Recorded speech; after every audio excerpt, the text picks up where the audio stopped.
الحمد لله رب العالمين الرحمن الرحيم مالك يوم الدين وأشهد أن لا إله إلا الله وحده لا شريك له وأشهد أن محمدا عبده ورسوله صلى الله عليه وسلم. Parmi les 6 piliers de la foi, il y a la foi au jour dernier. Et parmi les grands points de la foi au jour dernier, le fait d'avoir comme croyance ferme, le fait qu'Allah Azza wa Jal va tous nous ressusciter et tous nous rassembler sur une seule et même place. Le grand rassemblement, Al-Hashr, fait partie des grands points de la foi au jour dernier. C'est-à-dire qu'Allah va faire revivre l'ensemble des créatures et les réunir sur une seule et même place le jour de la résurrection, afin de faire les comptes, afin de les juger, afin d'établir la justice. Et un quart du Coran traite de ce sujet. Dans Surat Qaf, Allah nous dit, selon la traduction des sens de ce verset, le jour où la terre se fendra, les rejetant précipitamment, c'est-à-dire les morts en son sein, les rejetant précipitamment, ce sera un rassemblement facile pour nous. Dans Surat At-Tarabun, le jour où il vous réunira pour le jour du rassemblement, ce sera le jour de la grande perte.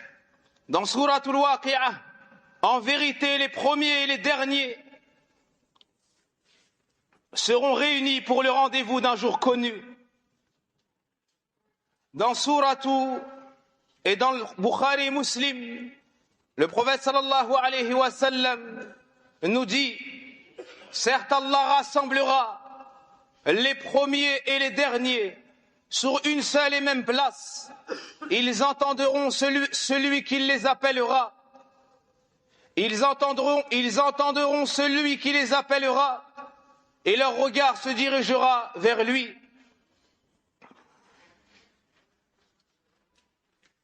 Allah subhanahu wa ta'ala va tous nous ressusciter, va tous nous rassembler sur une seule et même place. Personne ne manquera à l'appel, ni un homme, ni une femme, ni une personne âgée, ni un nouveau-né. Ce jour-là, tu verras les gens ivres, mais ils ne le seront pas. C'est plutôt le châtiment d'Allah qui est terrible. Ce jour où les enfants auront les cheveux blancs, le jour du rassemblement, Allah subhanahu wa ta'ala va réunir l'ensemble des créatures. Il nous dit dans son livre, dans Suratul Qamar, détourne-toi d'eux le jour où l'appelleur appellera vers une chose affreuse. Les regards baissés, ils sortiront des tombes comme des sauterelles éparpillées, courant le cou tendu vers l'appeleur. Voici le jour du grand rassemblement. Voici le jour du grand rassemblement. Tout le monde sortira de sa tombe. Tout le monde accourra sur la place du jour dernier. Dans Suratu Taha, ce jour-là, ils suivront le convocateur sans tortuosité et les voix baisseront devant le tout miséricordieux. Tu n'entendras alors qu'un chuchotement. Les gens seront ressuscités. Personne ne pourra parler à voix haute. Ils seront terrorisés. Quant à la description de la terre du jour du jugement, ça n'est pas cette terre. Allah subhanahu wa ta'ala nous dit le jour où on transformera la terre en une autre terre. Dans le recueil de l'imam al-Bukhari, l'imam Muslim, le prophète alayhi salatu wassalam nous dit les gens seront ressuscités le jour de la résurrection sur une terre blanche. Sur une terre blanche, pure, telle une galette de pain. Et il n'y aura aucun signe pour personne. C'est une terre blanche. Certains savants ont dit car sur cette terre, Allah n'a pas été désobéi. Elle n'a pas été noircie par les péchés des serviteurs. Dans Surat Ghafir, le jour où ils comparaîtront sans que rien en eux ne soit caché à Allah, À qui appartient la royauté aujourd'hui? À Allah l'unique, le dominateur. Ibn Kathir nous dit, ils seront apparents. Tout le monde sera apparent, personne ne pourra se cacher. Personne ne pourra se cacher. Sur le jour de la place du jugement dernier, personne ne pourra se couvrir avec quoi que ce soit. Ils seront tous apparents et Allah Azza wa Jal les verra tous. Même les animaux seront ressuscités. Même les animaux seront ressuscités. Ceux à qui nous n'avons pas révélé le Coran et nous n'avons pas envoyé le messager, sallallahu alayhi wa sallam, même eux seront appelés, même eux seront jugés, à un point tel que le prophète alayhi salatu wa sallam nous dit qu'on établira la justice entre le bélier cornu et celui qui ne l'était pas. On lui accordera des cornes afin qu'il remette les coups qu'il a subis. Dans Sourate Kahf, Al-Kahf, Allah nous dit: le jour où nous ferons marcher les montagnes et où tu verras la terre nivelée, c'est-à-dire comme une plaine, et nous les rassemblerons sans en omettre un seul, il ne manquera personne à l'appel. Tout le monde sera rassemblé pour le jour de la résurrection.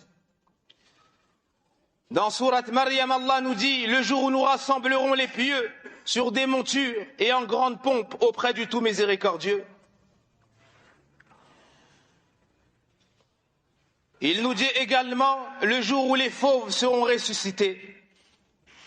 Quant à la description des gens, le jour du grand rassemblement. Quant à notre description, le jour du grand rassemblement, nous serons ressuscités d'une manière qui montre la grande puissance d'Allah Azza wa Jal, sa volonté et sa pleine capacité. Le prophète sallallahu alayhi wa sallam nous dit: ô vous les gens, vous allez être ressuscités, pieds nus, nus et non circoncis. Puis il a récité la parole d'Allah dans Suratu Al-Anbiya: tout comme nous vous avons fait, tout comme nous avons commencé, nous la recommençons. Allah nous a créés et il nous refait à nouveau comme nous l'avons été, nus, pieds nus, non circoncis. Et le premier qui sera habillé sera Ibrahim alayhi salam. Certains savants ont dit car lorsqu'il a été jeté dans le feu par son peuple, le feu a brûlé ses vêtements où il a été dénudé.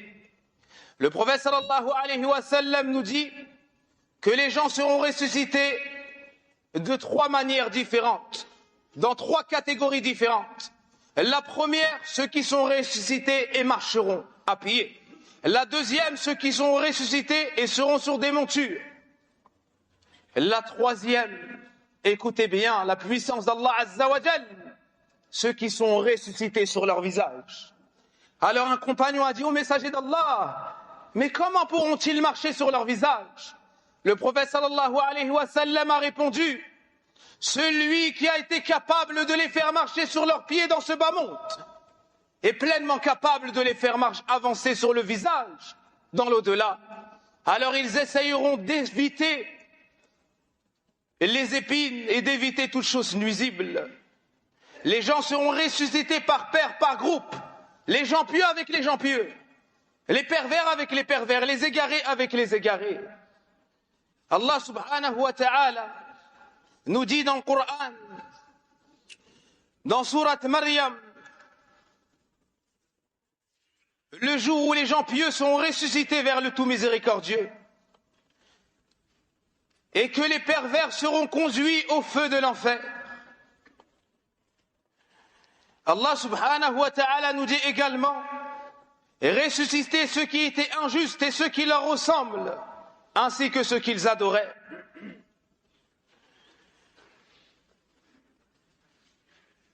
Allah subhanahu wa ta'ala nous jure en disant: Fa wa rabbik, je jure par ton Seigneur, nous allons tous les ressusciter ainsi que les démons, les diables. Puis ils seront amenés autour du feu, agenouillés. Les shéatines seront ressuscités avec les mauvaises personnes. Ceux qui se sont éloignés du rappel d'Allah dans ce bas monde seront ressuscités aveugles.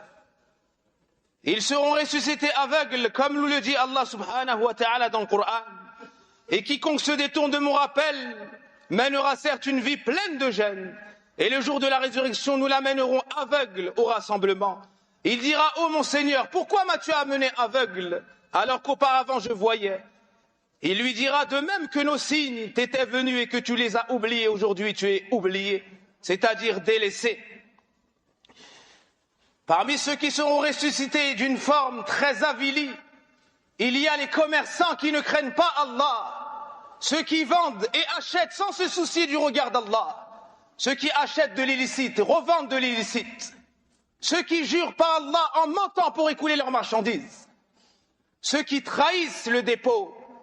C'est cette catégorie de commerçants, le prophète alayhi salatu wassalam les a appelés, ô vous les commerçants, sachez que les commerçants seront ressuscités en tant que pervers le jour de la résurrection, sauf celui qui est pieux, celui qui tient son engagement lorsqu'il jure, et celui qui est véridique. Ô vous les commerçants, craignez Allah Azza wa Jal, et sachez que vous serez questionnés sur ce commerce le jour dernier, et selon votre comportement envers les gens, vous serez ressuscités. Parmi une autre mauvaise catégorie, les orgueilleux. Le prophète sallallahu alayhi wa sallam nous dit, les orgueilleux sont ressuscités le jour de la résurrection comme des petites fourmis. Comme des petites fourmis, sous l'apparence humaine, l'humiliation les couvrira, l'ignominie les couvrira de toutes parts. Et ils seront conduits vers une prison de l'enfer qu'on appelle Bolas. Alors ils seront touchés par le feu et seront abreuvés des déchets parmi les liquides des habitants de l'enfer, tels le sang et le pu.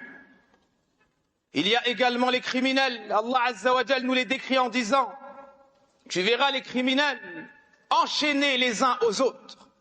Enchaînés les uns aux autres, leur tunique sera faite de goudron. Voici comment ils seront ressuscités. Il y a également la situation de celui qui refusait de sortir la zakat.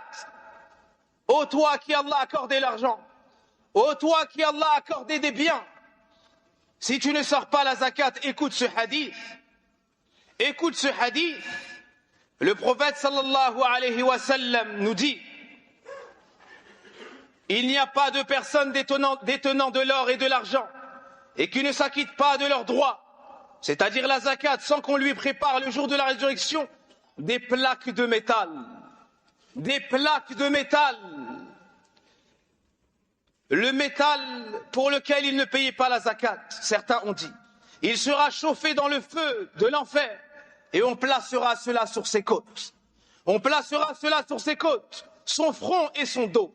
À chaque fois qu'elles refroidiront, on les fera réchauffer. On les fera réchauffer dans le feu, puis on lui mettra. Vous savez pendant combien de temps, mes chers frères? Vous savez pendant combien de temps, mes chers frères? Et cela durant un jour de 50 000 ans. La hawla wa la quwwata illa billah. Celui qui ne sort pas la zakat, voici sa menace. Le prophète sallallahu alayhi wa sallam nous cite une autre menace.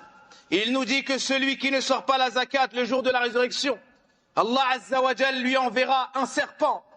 Allah Azza wa Jal lui enverra un serpent à 2 têtes. Il l'étranglera et le mordra au visage et lui dira, je suis ton argent, je suis tes biens.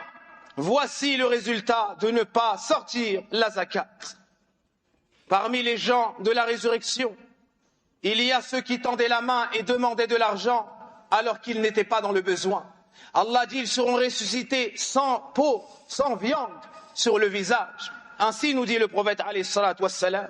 Il y a également ceux qui espionnaient et tentaient d'écouter les dialogues des gens en cachette. Le prophète sallallahu alayhi wa sallam nous dit, ils seront ressuscités et on leur versera du plomb fondu dans les oreilles. Qu'Allah nous en préserve. Voici le jour de la résurrection.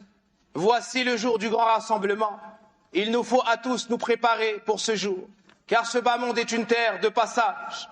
Certains nous ont précédés et nous allons sans aucun doute les rejoindre. Et la différence ce jour-là n'aura lieu qu'à travers la piété. Celui qui a eu de nobles caractères envers Allah, son Créateur, envers le prophète sallallahu alayhi wa sallam, son messager, envers ses parents qui l'ont mis au monde, envers l'ensemble des gens, il sera ressuscité d'une noble manière. Quant à ceux qui se sont montrés ingrats, qui se sont montrés injustes et ont opprimé les serviteurs d'Allah, ces derniers seront ressuscités, comme vous l'avez entendu. Wa inna lillahi wa inna ilayhi raji'un. Pour finir, on invoque en faveur de notre grand-oncle Simbala Doucouré, qui est le chef de notre tribu. Il est décédé il y a très peu. C'était un des plus âgés de la mosquée et il a occupé de nombreuses années les premiers rangs de cette mosquée. Il s'est prosterné, incliné et adoré Allah Azza wa Jal dans cette mosquée et dans d'autres. Et il nous a donné de nobles recommandations. Parmi les dernières recommandations que j'ai écoutées de lui lorsque je l'ai visité, il y a eu qu'il m'a dit, il n'y a pas de différence entre le blanc et le noir. Il n'y a pas de différence entre le blanc et le noir, l'arabe et le non-arabe. Et l'ensemble des personnes ayant prononcé Ash-Shahada s'unissent sur cette vérité. Ainsi je vous transmets cette noble parole qui est en réalité le conseil du prophète alayhi salatu wassalam, qui est en réalité le conseil du prophète sallallahu alayhi wa sallam. On invoque donc Allah en sa faveur. Allahumma ighfir lahu warhamhu وعافه واعف عنه وارفع درجاته في الجنة. اللهم اغفر لآبائنا وأمهاتنا اللهم اغفر لآبائنا وأمهاتنا وصل اللهم وبارك على نبينا محمد وعلى آله وصحبه أجمعين. سبحانك اللهم وبحمدك أشهد أن لا إله إلا أنت أستغفرك